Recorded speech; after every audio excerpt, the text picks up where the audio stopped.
And there'll be some twat on YouTube that rips my entire brand identity now before I've even fucking launched it. And if you do, I will sue you because you have more money than you. Back with another episode of D2C Diaries. Our first time we've ever had the same guest on twice, Matt Kelly, founder of Spacegoods. Desperate for views. Yeah, we were clearly yours. I don't even pull many views, but everyone else pulls far less views, it seems. Yeah. Too media trained. Exactly. So clearly we need another spike, especially after the recent... You still doing the pod? Is it regular? Every week. Every week, mate, without 40 weeks in a row. Really? Yeah.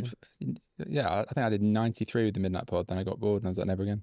We're going to try keep it up. A bit of me wants to bring the Midnight Pod back, like ultra cinematic production, let's fucking send it. But I've just like run out of interesting people to speak to. Yeah, you made your way through the network and then... Yeah, because then it has to go like mass market, start getting on fucking Ben Francis like everyone else. It just starts to go downhill. You're a vlogger now though, aren't you? Do you know what's funny? Like people, like my mate Fred, who's public now, and so I can say this, with Sanucci, like he used to be so anti-podcast. It was like, mate, why are you doing it? Like just focus on the business. Now he started a fucking YouTube. It's like everyone's come full circle. Like I feel like all roads point to being a guru eventually. Everyone goes around, oh fuck, e-com's hard, I'm going to start a personal brand. Whereas I don't know, I feel like I was not the original by any means, but in like the e-com space was quite early with it in a way.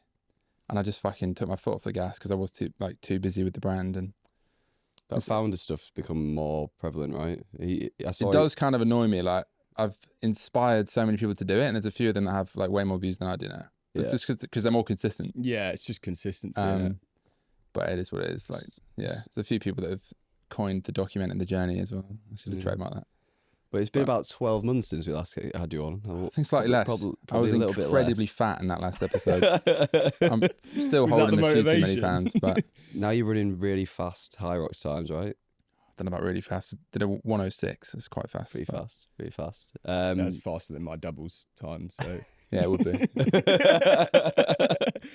Was that a mixed doubles or? Yeah. No. Oh, even worse. Okay. Yeah. But yeah, lots gone on since then. I think it was November actually, so it's probably like 9 months ago. Yeah, I think you were 2 SKUs at that point, scaling into Q4, and lots happened. You just raised your first round, I think, at that point, and obviously it was a while after. So that was December 23. I think I went on the pod. I think it was October 24. But yeah, what's been going on? How's Spacegoods' journey been over the last sort of 9 months?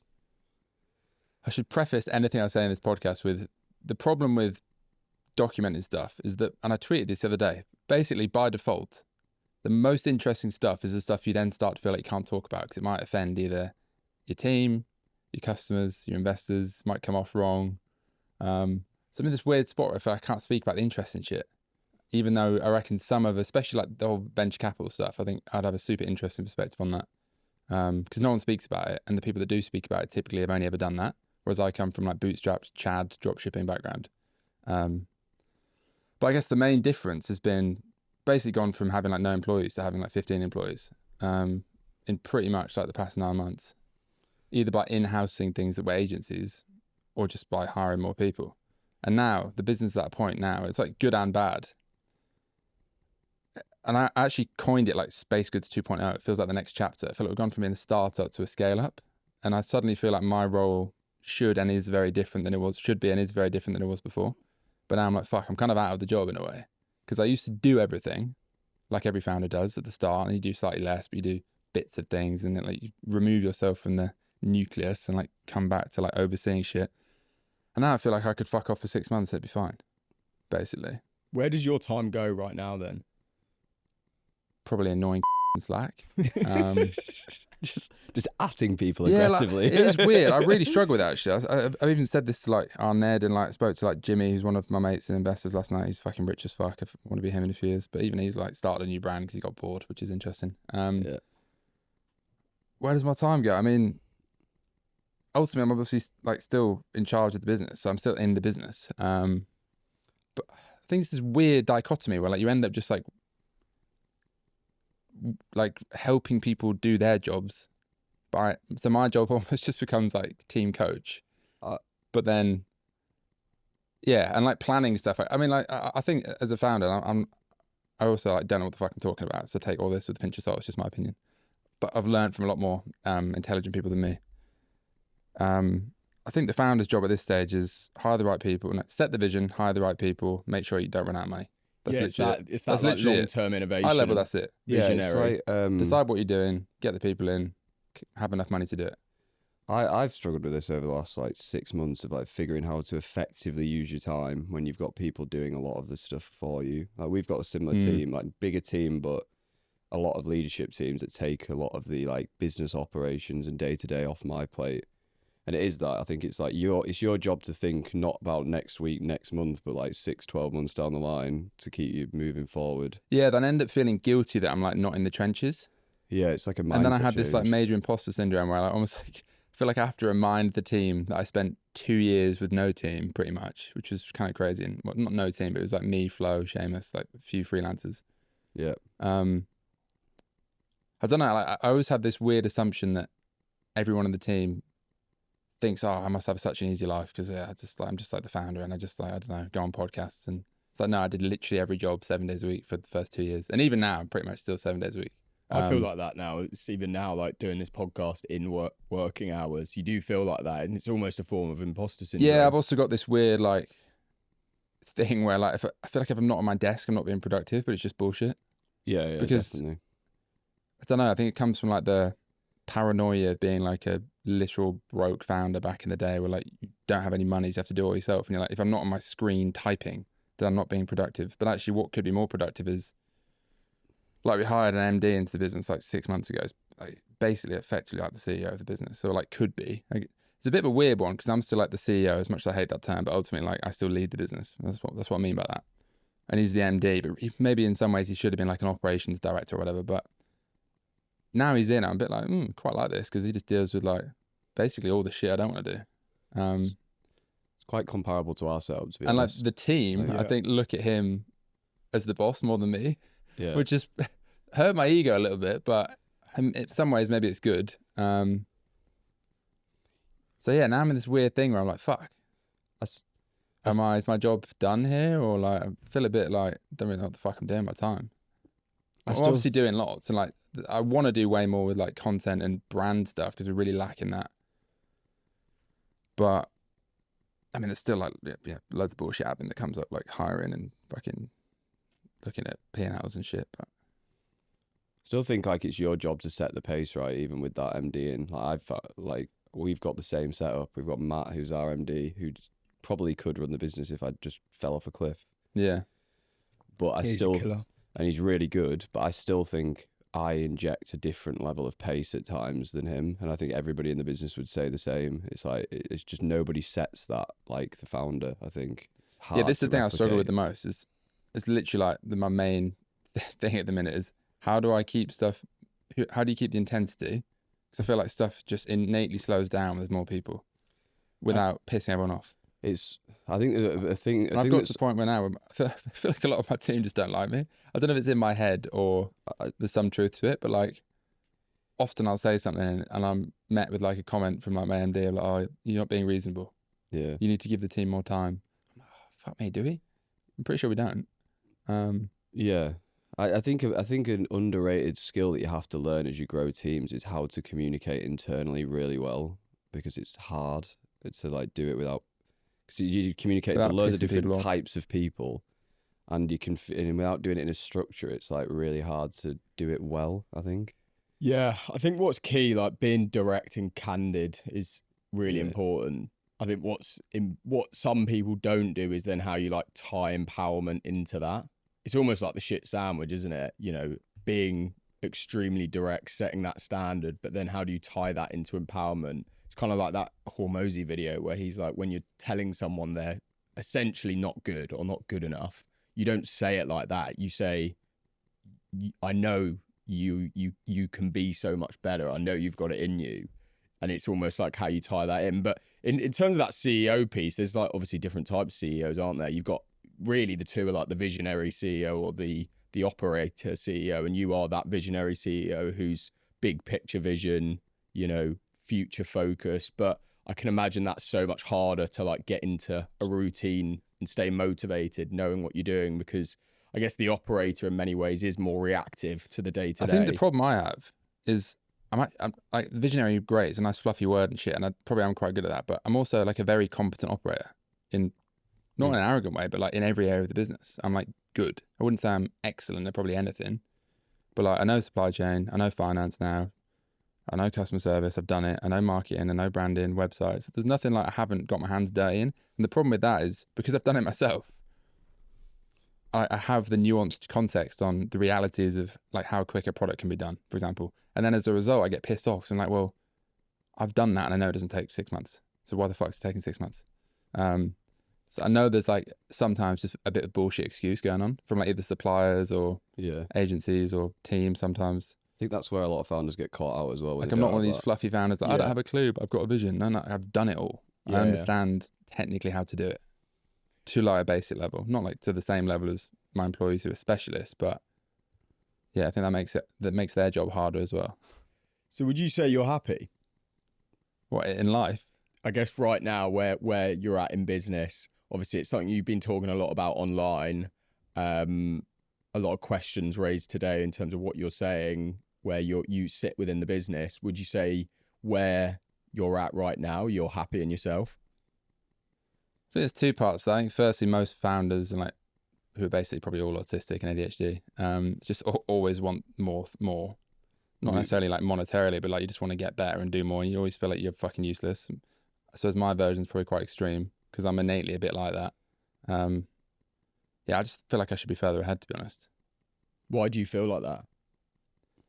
A, because I did quite well young, then lost loads of it, which obviously everyone knows about 4 years ago now. And then B, I've got an unusually successful network of friends. Like we're talking 0.001%. Like I was meant to be in Ibiza this week with 2 guys. One's pretty anonymous, I won't say his name, but he's probably made 20 mil. He's 26. He owns a mansion in Cape Town, self-made. Yeah, you know who I'm talking about. And then another guy called Noah Tucker who just sold his business for like 35 million. Oh, yeah. He's also 26. I'm like, fucking hell. Acquisition, actually. Didn't see that. Yeah, that was public. Yeah, so that was that crazy. I think he probably made about 20 mil. I don't think he didn't own all of it, but probably owned most of it. I think it was a bit of an earn out as well, but either way, it was fuck you money. And I'm sat there like, wow, okay. I thought I was doing okay. The thing with that though, and it's like Andrew Wilkinson talks about this in his book, doesn't he? Like that doesn't go away. Like he went and met 10 billionaires and all they're doing is talking about the billionaire that has more billions than them. So it's almost like how do you like detach happiness from... Yeah, I think like maybe naively, but I've always thought, and I said this to Jimmy Hill from Hairburst, who has been on my pod, because he's made like a lot of money. I'm not going to say how much, but a lot. You can do due diligence if you want. I just think like 10 million personally is where that anxiety probably goes away a little bit. Do you reckon but that then I have is lots of people that make though? more than that say, no, you'll feel the exact same. Exactly. My counter to that is, yeah, but I would never have to think about money ever again. And I'm not at that level yet. I made a bit of money. And we did a deal recently where I made a bit of money, which maybe I'll speak about, or maybe I won't. But like I'm not, like I've got more money than 99% of people my age. That's just a fact. But I'm definitely not on the level where like, you know, if this business stopped, I'd have to start the next one. So I think when you don't come from money as well, like I don't at all. I don't think anyone in this room does, but a lot of founders do, especially in the venture space. And maybe I've got opinions on that maybe I shouldn't speak about, but they don't know the anxiety of actually potentially having zero. Because like daddy will just bail them out. So I think when you don't come from that background, like me and most people really, until you're fully set, because entrepreneurship's so risky by default, there's always that just voice in the back of your head like, this better fucking work. At least for me. I mean, it does go away a little bit over time because like, yeah, it's not like I've got $2,000 in my account, but I used to, but not anymore. So yeah, I don't know, like I suppose I've always thought once I get to like 10 million off the table, I'll probably feel like, yeah, this comparison, but no matter what happens, I'm fine. What do you think you'd do at that point? I think it gives you like freedom of choice, right? But I would love to find out that I'd be really depressed in my Rolls Royce. Yeah. I'd love that. I'd love to be suicidal in my Cullinan black badge extended wheelbase with a pink wrap. Well, I think, and I do believe I get there in the next 2 years, but I also like it is relatively uncommon, to be fair. You do have to really nail something to hit that number. coming back to like the role in the business and the visionary piece, I obviously watched you do that talk at the 5 Seasons AGM. I'm shit at those talks. I think you're really good. I always think I'm good on podcasts. Second I get in front of people, like, I'm like, I'll be fine. I start shaking, bro. I think you're incredibly good at articulating I think you the are vision. much better, unless you felt the same as I did and I just couldn't see it.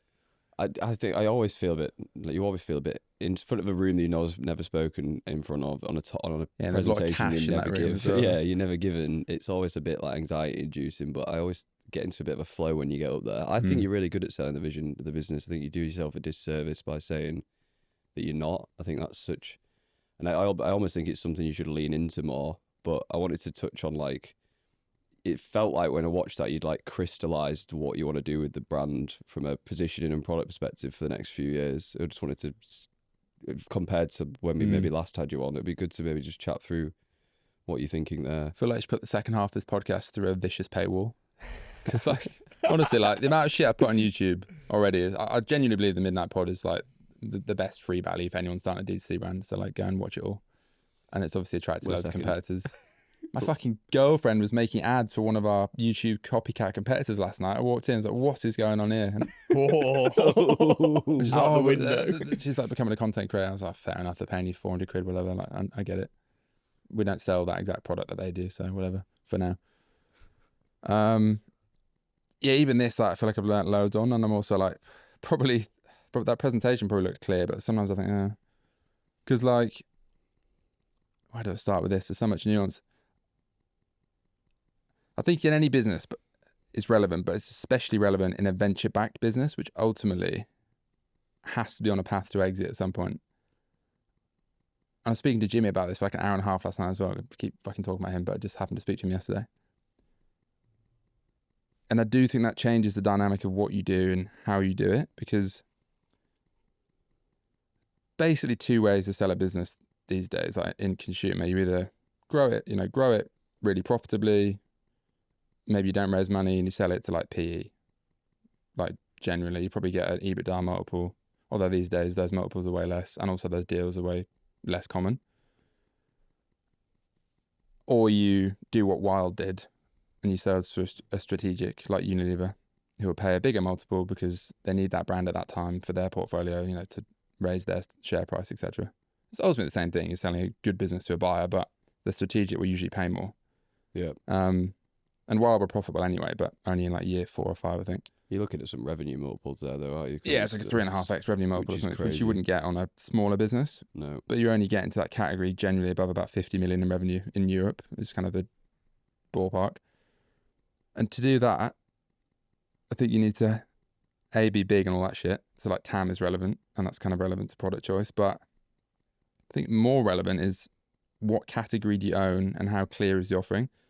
So like, the problem I was trying to address by expanding the SKUs was like, is this mushroom coffee thing big enough to get to 50 million in Europe? But probably, but like, is it big enough to do it efficiently, and like, is the retention good enough, blah, blah, blah. So I kind of looked at it and was like, there's probably 2 ways we go here. We could like build on the whole like, functional coffee thing and, do an RTD can, do fucking, I don't know, tinctures, new flavors, new versions, new formats, and like really own like functional coffee. Yeah. Which actually in many ways is probably a tighter offering. Now I think about it. Or we can become the functional powder beverage brand and do, 5 or 6 hero SKUs across different functions, but it's tied together by functional all-in-one powder blend for XYZ time of day and function. That's what I've gone with for now. But a bit of me does think, and this was Jimmy's view, is like, is that tight enough? Like, are Nestle going to want to buy that? Potentially.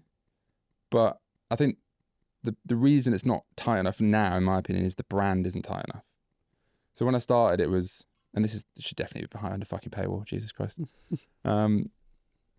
When I started, it was kind of like, I didn't really have a plan. I didn't reverse engineer it. If I did another brand in the future, which probably would, I'd definitely like reverse engineer it a bit more. Like I did a little bit with this, but it's kind of just like, I made the blend for me. I liked it. It was kind of like Econ Bro, like nootropic brand. Well, that's kind of where it started. It was like the legal microdose. Yeah, it was like hardcore nootropic. Yeah. Whereas now it's become like Yoga Mum wellness brand. And I'd be like, oh, fuck.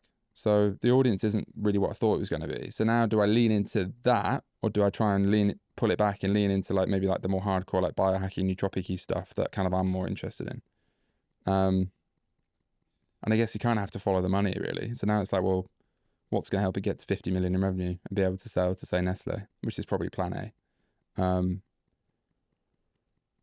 And yeah, it's something I'm working on really, because we're also doing a brand refresh in the background, which now I'm like shitting myself about because I spent like 5 months on it. It looks cool, but like, fuck me, if we change it, people are going to like not recognize it. Like it's still pink and purple and shit, but it's more like refining it. I've seen some people who have done that recently, like Purdy and Fig did it, a massive impact on their performance. An improvement. Yeah, massive improvement. Yeah, so I don't know the exact numbers, but it was, and it was subtle, but noticeable. And it theirs is leveled up. probably like the similar level of change we're doing. Like it's still recognizable in my opinion.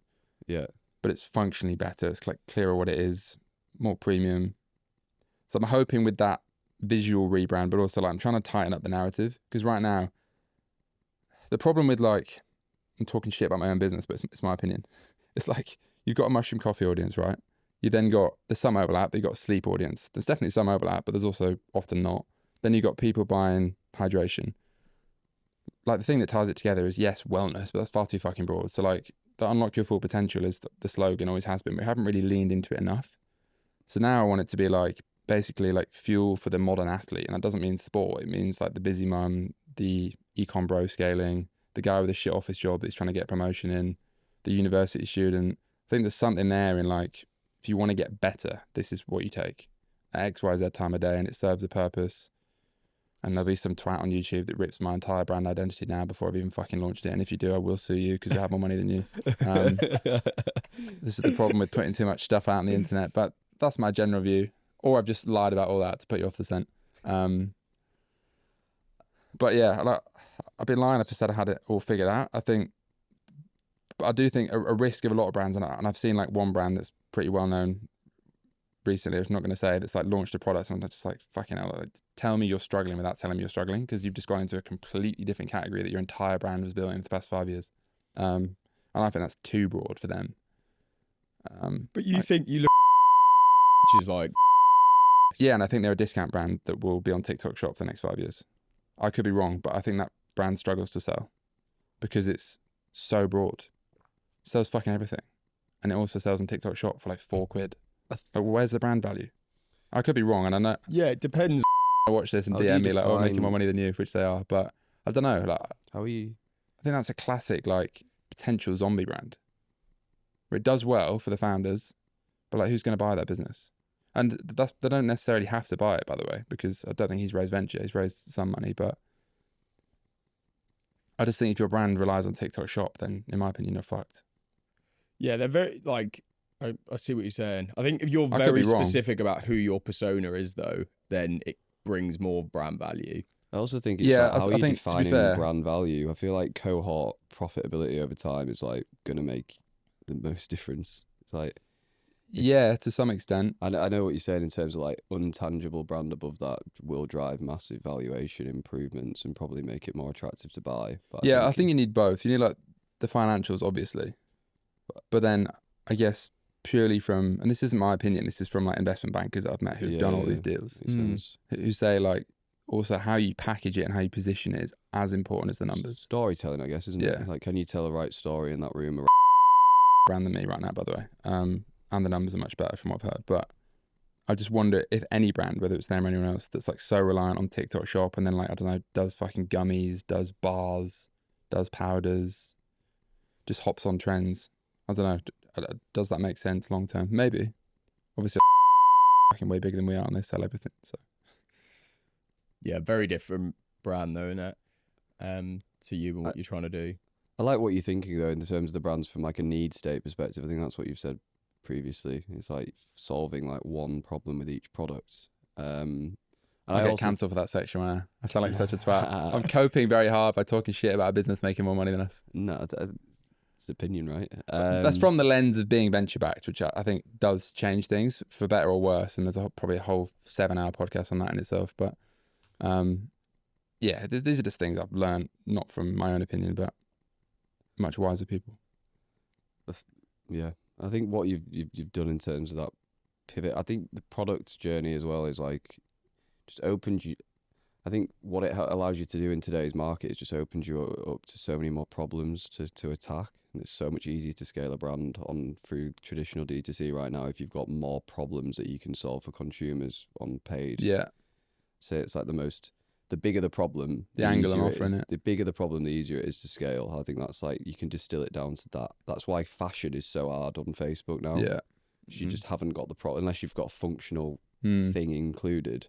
So hard to do demand creation. You almost have to just do it off platform. Yeah. So I think that expansion of SKU range to hydration to the next SKUs that I know you've got coming, like, just opens up the door to so many different customer journeys. I wonder what's next, because obviously wellness, like broadly, like since like maybe 2021, it's just fucking boomed, and it keeps getting bigger. I think fertility's a massive one that's coming into the UK. I met a guy last night who's doing a fertility test where they then give you a plan to improve your sperm count over time.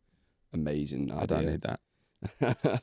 But like it's massive in the US. So I think it's huge in the US. Absolutely huge. And But I that's think still like freezing wellness, though, eggs. right? yeah, it kind Like, of is. Yeah. I guess wellness is People so broad. are paying but it like doesn't 10 need to grand a be. year to freeze their eggs, and like it's crazy in the US. I think that's gonna boom. Obviously, pets is on that massive. Like if I was gonna Yeah, start a I brand also right reckon now, just like better for you, but actually better for you. Like, there's so many brands that claim to be better for you, and you read the back of pack, and it's got sucralose, xanthan gum, xylitol, like David Protein literally- kind of vibe, like where it's actually. well, that's full That's of shit as probably- well. No, but Yeah. that's still, it's Is it? Honestly, I think the better for you brand in the UK right now is Hunter and Gather. Yeah, they're popping as well. I know they're not huge, and I've met those. I think they're similar scale to us. I think it's a much better brand than us right now, by the way. Like, I think kudos to them. Like, I've met the doing well, fans a few yeah. times. My girlfriend loves their shit. But they actually don't have the shit in the ingredients. Like, even Huel. I used to be a massive Hueligan or whatever. And then I just like started feeling shit whenever I ate it. Yeah. Like, obviously it built a great brand that's massive and stuff, but we have like Huel bars in the office, right? And just, I think, I don't know, they're on like repeat order or something.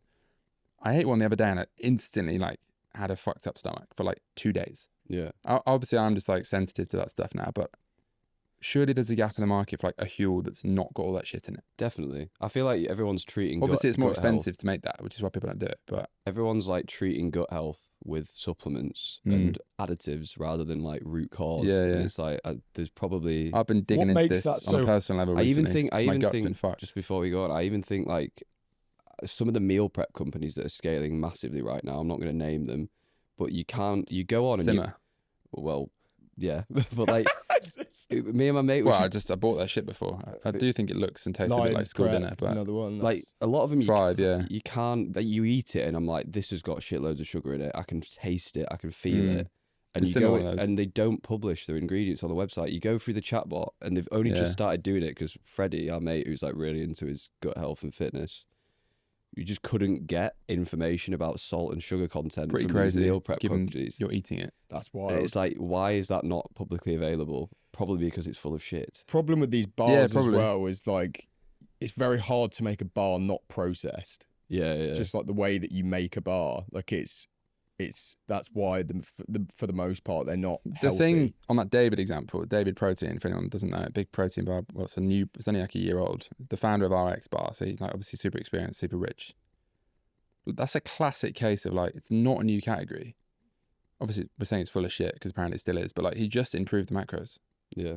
And I've always thought, like, every market is crowded. You can either solve a problem that's not been solved yet, you can improve a product, which is probably the easiest way to like apply newness, like David, or you can like apply a new angle to an existing niche. For example, like there was all the ethical fitness wear, like Tala and stuff. I don't know how like legit that is, but that was like a new trend. Yeah.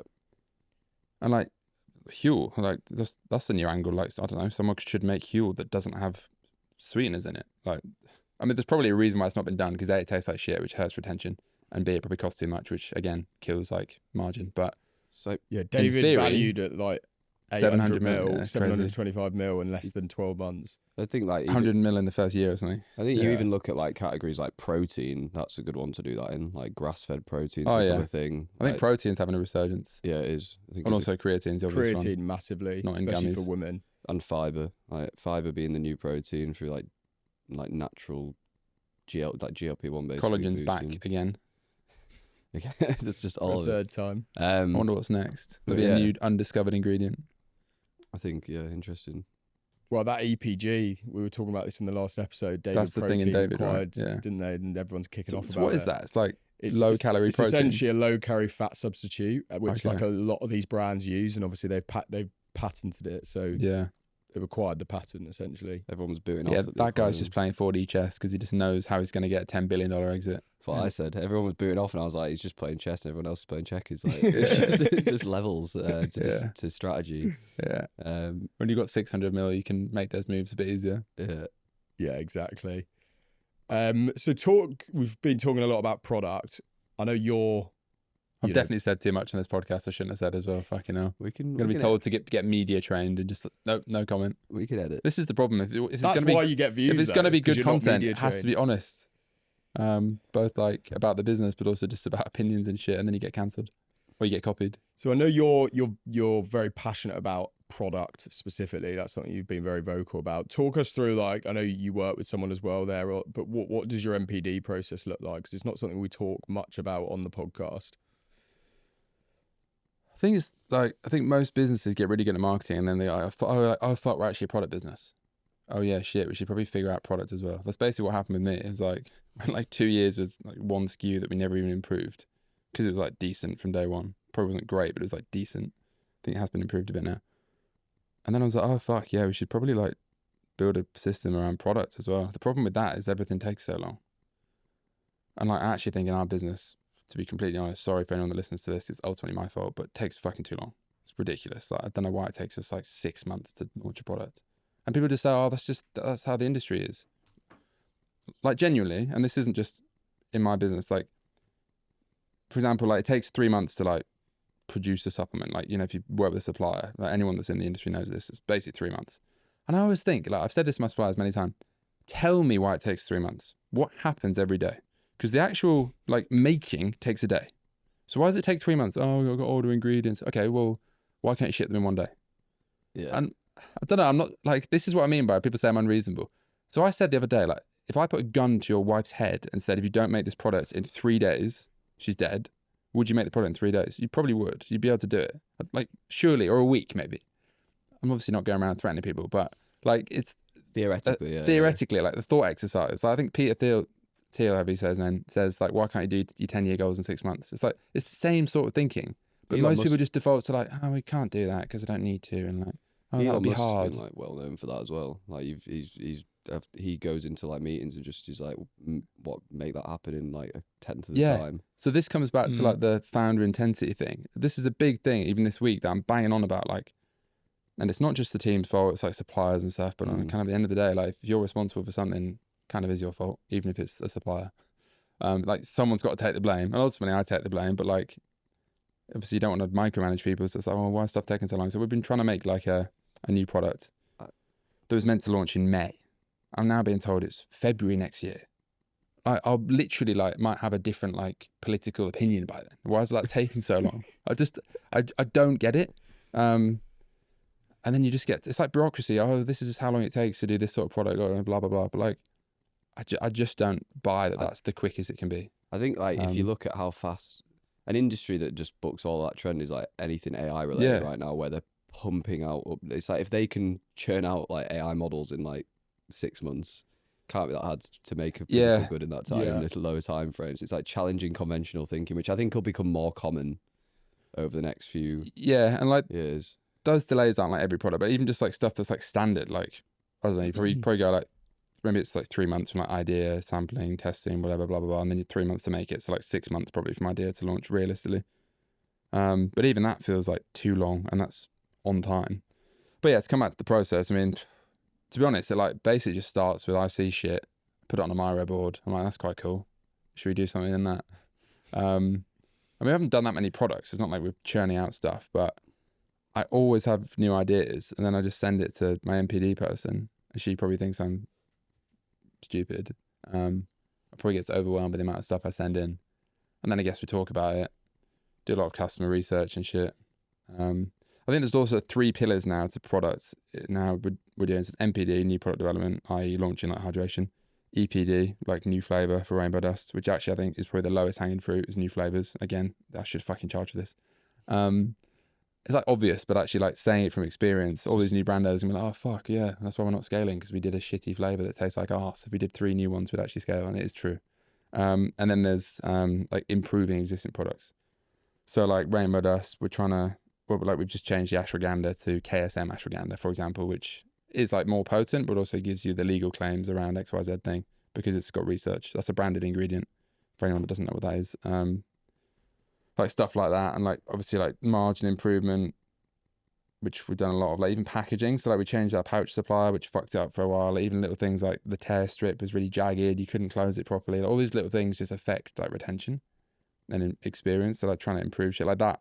Pouch came out horribly wrong. That even that one on the shelf there, like you can see it's got like loads of finger marks on it, and the tear strip at the top is like too low down, so the proportions are off, and like all these and the color's slightly wrong. It just doesn't look very good. But yeah, it's a pretty chaotic process. I mean, I'm probably the only chaotic one. Like the rest of the team are probably quite structured, but yeah, that's kind of where it starts. And then I tend to bring the ideas, combine it with like, honestly, I do a lot of stuff on ChatGPT. I literally plug in, like, it obviously knows all the context of my brand because I speak to it like 2 hours a day. I speak to ChatGPT far more than my girlfriend, which is like sad, but actually probably true. At least you're not using it as a girlfriend like some people. Yeah, true. I do have a sentient, attractive girlfriend for now. Hopefully long term. Christ, 2 coffees. What was I saying? Yeah, so like it knows about obviously the brand. ChatGPT is actually mental. I think this is another thing we've overly complicated on. I'm going to sound like I'm calling out like certain team members, and if they're listening, I'm genuinely not. It's all my fault at the end of the day. But we spent like 10 grand on this. This is what happens when you got a strong balance sheet, by the way. You just do stupid shit you wouldn't have fucking done if you were bootstrapped. And that is definitely a downside for raising money, by the way. And maybe we'll get into that later on, but again, probably a touchy subject. We spent 10 grand on this, like, I don't know what it's called, like some food. I do know what it's called, actually. I'm not going to say it though, in case the founder's listening. Like this food research platform, whatever. Like, it's meant to give you ideas and like keep you up to date with like industry stuff. And I remember I was on a call with the guy selling it to us, but someone else on the team wanted it and like didn't want to like block them if they really wanted it and whatever. And I was just like, can I just do this in ChatGPT? I can literally like, and I showed him like I've just put in, give me the top 5 trends from Vita Foods, the conference we went to, and it's just told me, why do I need to pay you 10 grand a year? It was like, oh yeah, but we've got like real researchers with experience. Yeah, but this has got 500 IQ. And like all the context of the internet. I genuinely like, I think people overcomplicate stuff. Like, I don't think people are getting like how good ChatGPT is, and it's only going to get better. And I'm sure that it's missing like some nuance somewhere, of course, but I can put in like, give me the 3 biggest trends in America that haven't quite come to the UK yet, for example. Yeah. And it will tell me. Even like, and it will give me suppliers. Yeah, the only thing it misses is like a bit of like recency context. But if you go on Grok, like that's pretty much bang on. And if you go on like other, if you find the right model to use, like it has everything you need. And that's where I don't think ChatGPT is necessarily, or AI is like getting rid of people. I think it just makes existing people like 10 times quicker. You just have to become really good at prompt engineering. Yeah, context building. I was having a really interesting conversation with Jack from D. Louise last night, where he'd said that someone he was at a conference with said that like they think that with AI, the labor market is going to become like the football market for like the really good people, and you're going to have agents. I think there's a Twitter page trading like AI engineers, managing like for massive like sign-on fees, like massive like wage. Like you saw Meta just poached Apple's guy for 100 million, and it's like it's quite realistic to think maybe there'll be someone managing these people who are just like really high output, high leverage, and they're moving between companies for like massive fees, like very regularly. It's quite a funny thing to think about. Head of growth, 100 mil sign-on bonus. Matt Kelly trades to Huel to become head of vision for 150 mil. Here we go. Yeah, that's what I said. So he needs to start a Fabrizio Morano page. But yeah, I think it does just make you more impactful. It gives you more agency, right? The ability to drive output. Yeah, I still find like some people, even in our team, it's a taboo in teams, said, I think. Oh, I don't want to use AI for like creative stuff. It feels wrong. I'm like, no offense, but you're going to be homeless in 5 years then. Yeah, it's like You need to you adapt. cannot shy away from it. It's like saying I'm not using the internet because I want to be natural. Yeah. I was literally like that with VO3 when it first came out, because obviously we do video, went to film school, that's literally been my life. And then literally I've just, the last 2 days, I've probably spent about 18 hours on it. And I still haven't properly tried it myself yet. And it's actually like enhances creativity in many How long ways. does it take to make one of those clips you sent me? As in like what, prompt, in but then terms of, also... I said well, it. you've just flicked Did between... you use ChatGPT to make the prompt? So I basically wrote in ChatGPT what I wanted, and I've got a template that I built for like what the prompt needs to be, structure it needs to have. So essentially just like who are the characters, what's the scene, what are they saying, and then it will then rewrite it back to you with better detail, and then paste that into VO3 fast, so it's quicker. There's like VO3 quality and £20 fast. a month, something. £200 a month. Oh, is that for the quick You version? don't get many tokens though. For the newest VO3. So like how many of those like 10-second clips could you make for £200 a month? A lot now. On VO3 fast, VO3 quality, you could do less, probably like 50 a day. It's increased. I think 50 a day. That's a lot. It's still a lot, yeah, but it's gone up to a couple of hundred. But you got to think every time you do a revision, it's an output, I guess. Yeah. So it's like if you need to fine tune, you can do multiple. So how long does it take to say make a 10-second clip? It probably takes about 3 minutes. Oh, it's so quick. So it's still pretty quick, and you can do multi at the same time. Could it make a 1 hour? So I've film? like, what I do is like I built scenes, I put them all in, and then it will literally prompt them all out. But obviously you then could re-prompt if they're not right. But it's a game changer. So I'm already thinking about a Spacegoods moon idea. Like all these for your fucking sleep product product. launch movies. There's just so much you can do with it. It's just like enhances creativity in many ways. You just think if you are creative anyway, apply like you. I think there's so much you can apply to AI to enhance that creativity. Whereas I think a lot of creatives view it as a negative because they took our jobs. Yeah. It is, just make you think like what's going to happen like Hollywood and shit. Obviously it's not at that level yet, but it could be easy in a few years. 100%. Given Like, how why quick wouldn't everything you? else. Especially with VFX. Depends how, like, when it gets to the point where it's the prompt doesn't need to be as detailed to get the right output, right? That's what it becomes. I saw that WAP made like a Still 45 doesn't second. need to be that detailed. You see that WAP video? You know WAP? Yeah, the school. GTA one. GTA one was was mad. so good. And it had like Hormozy and shit in it. Yeah, They're definitely getting sued over that. Yeah, and they did the school thing, didn't they? yeah. Everyone's dropping out of school. Yeah. So your ChatGPT and product research, then where do you go to? Chuck it into a Slack channel on my board with like general ideas, and then tend to like look at it every week and be like, which ones are relevant. I mean, kind of have like a product roadmap planned ahead now. I didn't used to have that. Yeah. It's kind of like a financial modeling in some ways, you know, like planning what's coming next, right? And Well, you've got more of an end state, I guess, you want to get to product-wise, right? From what I've seen.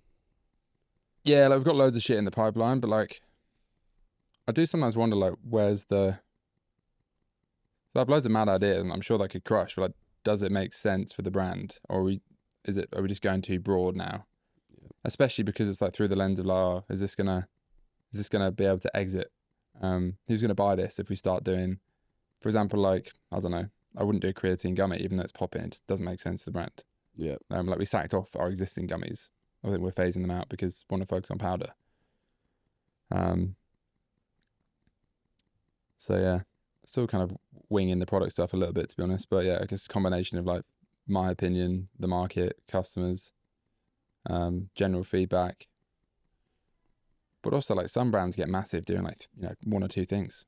But you don't have to do loads. I think you just have to, like, I still think distribution's more important than product, basically. Like, because everyone's got a decent product these days. You can white label a good product in like 5 minutes. But if no one knows about it, who cares?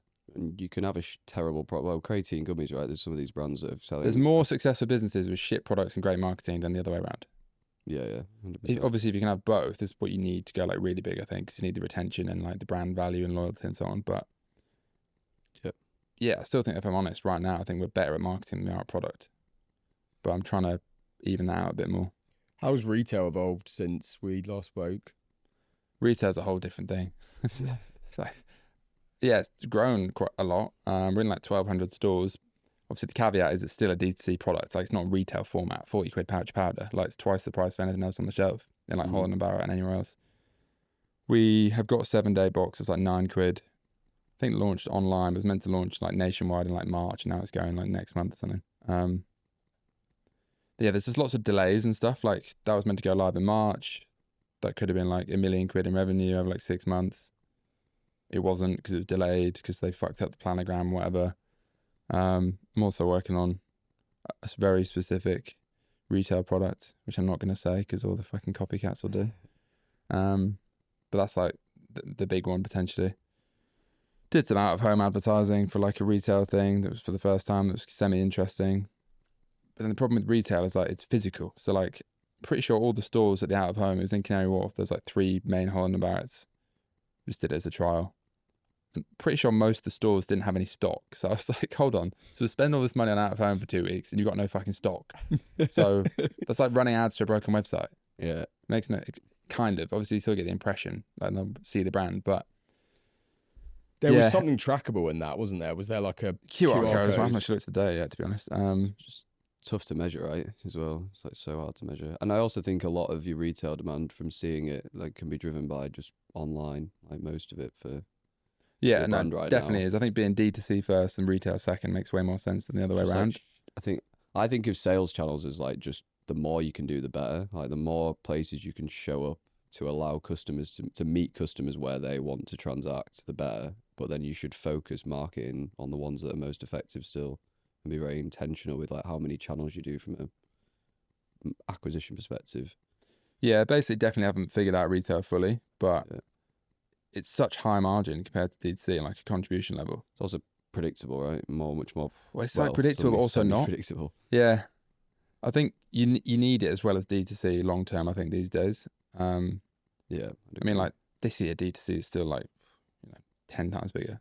It's less of a business model though, right? D2C 15 times bigger. D2C was a business model for like the last 5-6 years, yeah. But now it's like a channel. It's becoming a channel again, and I feel like you've seen so many brands, TikTok shop brands, D2C brands, just pop up in all stores.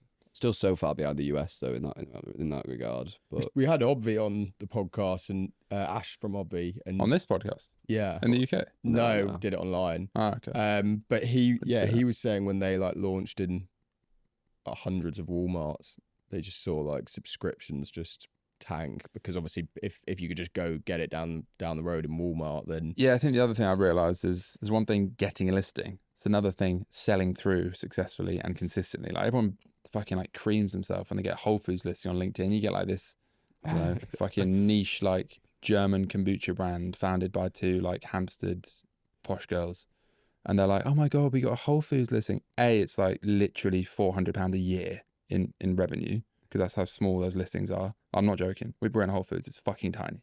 Maybe £400 a quarter, but it's tiny. It doesn't even pay for like the train ticket there. Do you know what I mean?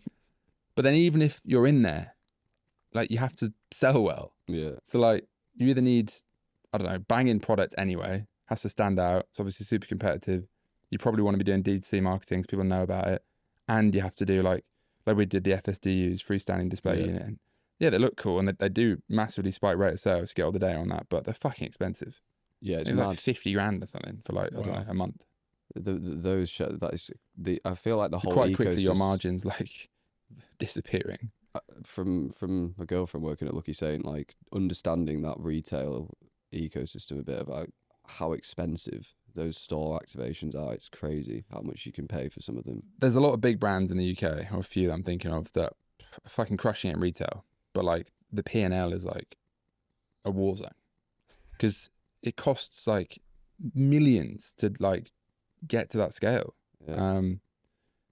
Like the average Joe thinks, oh, they're crushing it. Well, like, well, yeah, they are crushing it in distribution, but like, unless they raise next year, they're bankrupt. Do you know what I mean? You don't see that as much in D2C. You can build a much healthier business D2C unit economics wise, I think. So while I do want to grow retail, it does feel like it's just like a more cash intensive channel, and also like payment terms and all this shit. So I think D2C first makes sense for 90% of brands. Yeah. But I also know nothing about retail, so I'm just saying what I've learned, which is relatively limited compared to other things. So you had a bit of a Twitter spike recently, didn't you? Andrew Tate responded to one of your tweets. Yeah, fucking hell, I'm probably get cancelled. Like, What happened there? oh, it's probably one of my reflective moods. I think I tweeted about not being successful enough or something. It's like a 1 a.m. tweet, and I woke up to like 500,000 impressions, and Andrew Tate replying to me saying that you're a fucking loser or something. Rough morning. Do you know what's funny about that? Because like, obviously, I think I have a bit of a personal brand problem because like I'm 6'3", got a big business, I've got some money, got a fit girlfriend, I can run a sub 3 marathon. I'm not a fucking NPC loser, but I act like I am because in my head I often feel like I am. So I'm not saying that to be arrogant. I'm saying that because like my whole persona online, I am very like fucking bipolar and like genuinely, You're the opposite. and reflective and very deep thinker and like very, like I basically do think I'm a bit fucking shit most of the time, even though like objectively on the wider spectrum, I'm not. But Where do like you think that comes from? past failures, like probably being like relatively high IQ, but the side of that is just like overthinking everything. I think it'd be so much easier, like, and it's like kind of joke, but also true. Like, it'd be a lot easier to be like quite dumb and just like go to the pub every night and be fucking happy doing nothing. But I think most founders just aren't that. But I'm probably an extreme version even within that. What was I saying there? But like, yes, I tend to like do generally okay in life, but like genuinely think I'm doing nothing. Whereas I think social media generation tends to be the opposite, where they're actually it's true. a The highlight criminal reel usually that doesn't isn't pay it? tax and they're lying about everything on the internet. But they think they're the shit and they're like, do you know what I mean? Like Twitter's rife with it. Like people literally just lie. I have a tendency to like tweet, or even on my YouTube videos, people message me like, bro, your fucking YouTube's just so depressing. Like you only like share the fucking, I only share the lowlights, whereas most people only share the highlights. I don't know where that comes from. Maybe it's just like I'm feeling more reflective when I film and tweet. I'm like, it tends to be when I'm like having an issue or something, rather than, oh, we had a good day and I did something cool. Like I went to loads of cool places in May, for example. I was in like Dubai, Barcelona, Paris, and New York, and I didn't film any of it. Yeah, I do film when I'm like in my fucking Airbnb down the road, just like working. Like, oh, this is hard. So I've got an identity problem with that. And just come back to the Andrew Tate point. So like, I think because of that tweet, and the people that replied to his tweet were like, basically, oh, this guy's like a fucking loser, and it's like some incel that's saying that with like a private account and 3 followers. Do you know what I mean? Yeah. So then I think I quote tweeted and said, well, just to clarify, like, I'm not actually like a fucking loser incel. I just reflect a lot and I'm comparing myself to, you know, the 0.0001%, which is unhealthy, but it's also just actually how I think. So maybe I need to lean more into sharing the highlights. The highlight montage, yeah. It's just balance, isn't it? Because I think it's one of your strengths that you are so vulnerable and transparent, and that's something that most people aren't. I think that's why you have a lot of people that relate to you and follow you, because they like to see that vulnerability compared to just like. I've also just realized, like, literally everyone is like less successful than you think. Basically, like, there's some exceptions. I don't mean that in like a negative way necessarily, but like, I mean that like, I think everyone, and I certainly do, well, maybe just me, but like have a tendency to assume that everyone's doing better than them. And oh, like, why are they nailing it? Like, even me with like some of my own friend group, I kind of like think, oh, like he's fucking crushing it and like this. And then you actually have an honest conversation with them and like, oh yeah, they have all the same struggles I do. They just don't post on Twitter like I do. And they're much better at framing their personal brand or whatever. I'm thinking of one guy in particular, which I'm not going to say. And it's like, fuck, if people actually knew what he just said to me at dinner, if he put that on his Twitter, he'd sell less shit. Do you know what I mean? Which is why he doesn't put it on his Twitter. Whereas for me, it's like, I've kind of fucked myself because there's nothing else to say really. I've put it all on the internet at this point. But yeah, it's a lot of smoke and mirrors. It really is. Even probably for me, I reckon some people look at me and think, oh, this guy's like fucking got like 20 million quid. Like, definitely don't. Well, I don't even say I do, but like, you know, maybe some more naive people that don't understand the game probably think I'm like fucking amazing. Where even running like what's seen as like a relatively successful brand in the UK, still just like fucking hard work. Do you know what I mean? It's not like I don't know, podcasts and Lambos, like probably some 16-year-olds assume. A lot of those people, though, they live way above their means. Yeah, I think the vast majority of society lives beyond their means. I used to as well. Not beyond, but like, this is like super honest as well. Like back when I was like 23, 24, I was living in a shared penthouse with my mates. In fact, I'm going to be super honest with this because I don't think people realize that this is this is me. So I'm talking shit about myself, but it's also relevant to a lot of other people. And I don't do it anymore. I was like 23, 24, living in that penthouse in Embassy Gardens. Yeah, so that was 10 grand a month, but it was between 3 of us.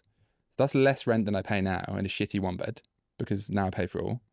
That's like context number one. But obviously I look like a baller there. I look like a fucking like poor person where I currently live. It's an Airbnb. It's actually more expensive. It's 5 grand a month I'm paying right now. And it's like shit in comparison to that. I had a financed Audi R8, which I put, I don't know, 20 grand down. It's like a lot of money. It's like, I'm not saying it's nothing, but like, you don't have to be multi-millionaire. What was it? £1,200 a month car finance. So that's what, 4.5 grand a month bills. I had, you know, a few Rolex watches. They weren't financed, but like, you know, they're not crazy expensive, like 8-9 grand. You go on a few holidays, fly business class on points, not paying for that. So yeah, the business was doing like 300 grand a year profit at that point, which was really good when you're 23. But like my point is, I think people thought I had 10 million quid. Well, you can literally live that lifestyle for 5 grand a month. Like literally. Which is, yeah, still like more money than most people are taking home after tax at 23, of course. And like you have to have the liquidity to pay the card deposit and all this, but it's not what people think it is. And there's so much of that. And like, I guarantee your favorite guru that makes all his money from selling the dream to you, by the way, probably had no money when he started the course. I think people just think that everyone like else his car is financed, his house is rented and shared with his mates. That's not everyone. There are people that make fuck you money. Like, you know, Iman Gadzi has made probably 100 million plus, like fair play. Like that's a different level. But most people in that arena, it's a lot of smoke and mirrors. I think you could apply that to things other than money as well. And by the way, there's nothing wrong with me living like that. I thought it was sick. I fucking yeah. loved it. But like, I'm just saying, I wasn't selling a course or anything, and kind of wish I did. But like, I just want to be honest about it. It's way more achievable to look rich than you think. Yeah, and therefore most people aren't. For those people, it's like perpetuating cycle, right? They're trying to sell you something, so they have to look like that. It's like it's like the marketing. I think people apply that logic to everything, like routine, fitness, everything, like comparative, like thinking. Yeah, like anyone making money in the fitness industry is probably on steroids of some sort.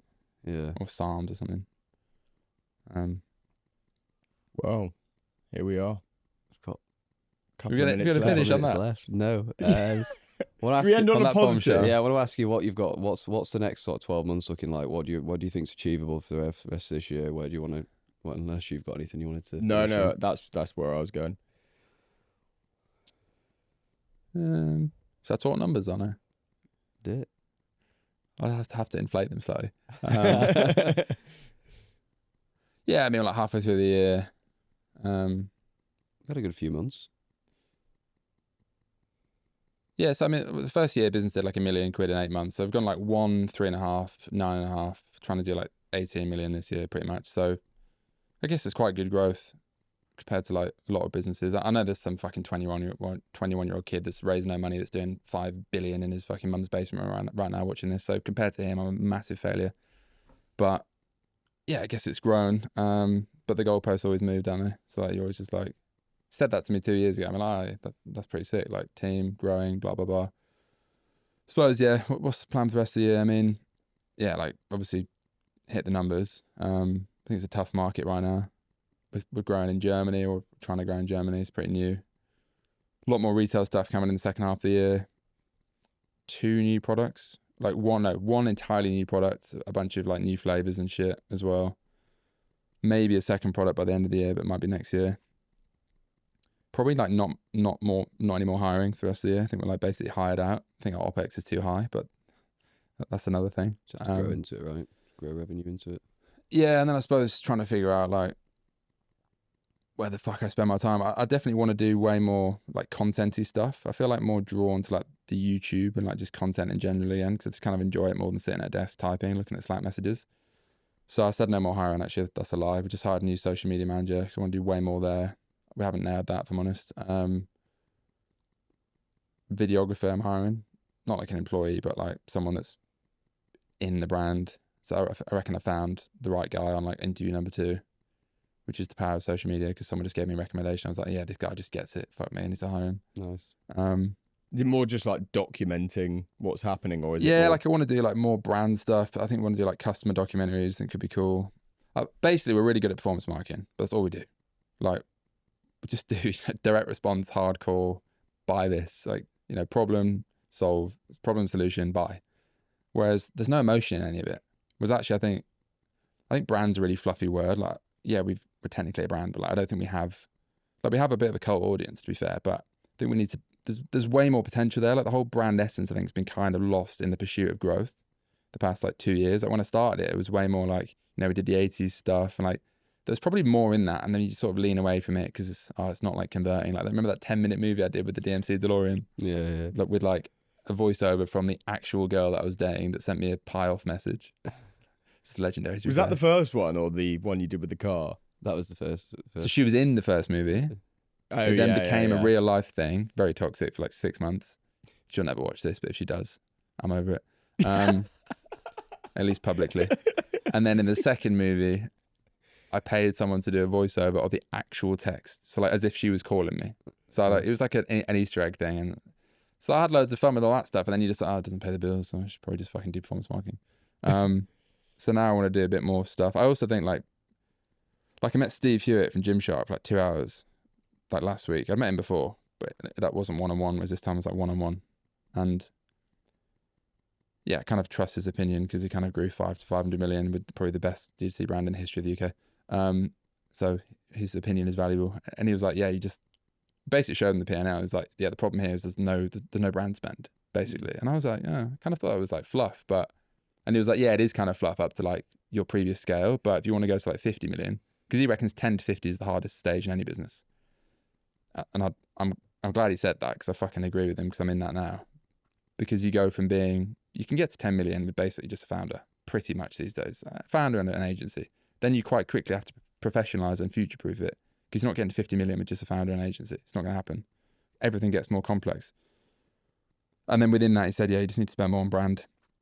I was like, what do you mean by brand? He's like, well, basically content, but like content that's not content and events and, you know, all this like stuff that I would have said was like fluff before, but I get it a bit more now. So yeah, I think founder content as well. He said I should do more of that. Like don't shy away from it. There's like quite an interesting brand story that more people probably would relate to than I maybe think. So yeah, I'm looking forward to seeing that stuff. I say all this and I'll just spend the next 6 months goblin mode hunched over my laptop, but I'm really trying not to do that. Like I also just need to like spend less time on a screen, to be honest, because I've basically fucked my health like mentally and physically by just working too hard the past 2 years. Sounds like super like soy, but it's true. Balance brand and creative. That's what's coming. Nice. Cool. Well, yeah, thank you very much for coming on. Appreciate it. Another banger. Obviously, subscribe to my YouTube, The Midnight Pod, at Mathusius, which isn't my second name. It's the play on Confucius, the Chinese philosopher. It's Matthhusius. A lot of people think my second name is Husius. Like, what the fuck? It's like, no, it's a Chinese philosopher from 5 years ago that I just changed the username. Yeah, we'll put all the links down below. Yeah. Go buy Spacegoods. And yeah, we'll see you on the next episode. Sweet.